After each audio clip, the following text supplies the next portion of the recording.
Territoire d'énergie est un syndicat mixte fermé qui rassemble les communes et intercommunalités du département pour gérer les questions liées à l'énergie, à l'électricité. Nous gérons l'éclairage public pour 209 communes, 44 000 points lumineux.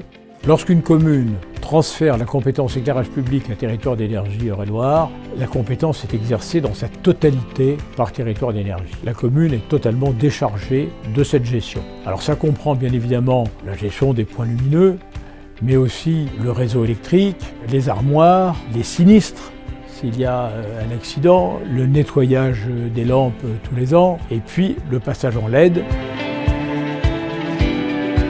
La première chose qu'on fait pour une collectivité qui souhaiterait adhérer à la compétence éclairage public, c'est déjà on fait un état des lieux du patrimoine de la collectivité. Aujourd'hui, beaucoup d'élus ont un patrimoine, mais ils n'en ont pas la connaissance. Donc on fait un état qualitatif et quantitatif des installations qu'on incorpore à notre système de gestion. Et c'est cet outil après qui permettra à la collectivité et à nous-mêmes de prévoir des travaux, de demander des interventions pour dépanner les installations et voir avec elles pour réaliser un programme d'investissement sur plusieurs années pour rénover son patrimoine.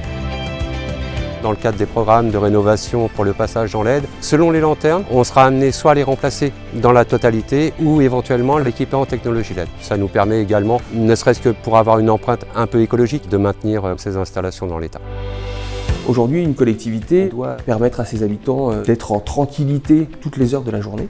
Et puis, elle doit aussi permettre d'avoir un moindre coût de fonctionnement de ses bâtiments publics, en matière d'énergie principalement, puisque c'est aujourd'hui un des premiers postes de dépenses au niveau du fonctionnement.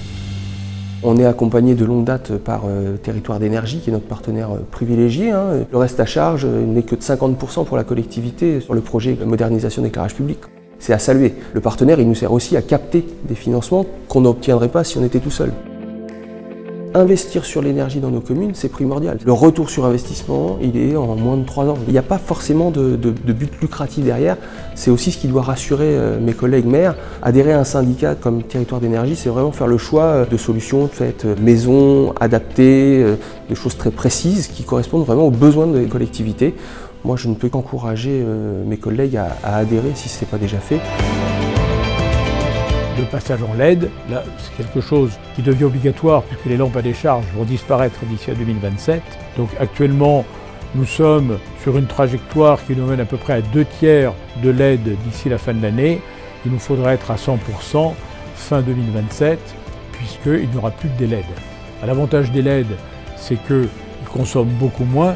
Ils permettent également un abaissement de puissance nocturne qui ne se voit pas et qui permet globalement de consommer 70% d'électricité en moins par rapport aux lampes à décharge. Et puis on part sur une durée de vie des équipements de 20 ans au lieu de 4 ans pour les lampes à décharge. Donc tout ça, ça va dans le sens du progrès.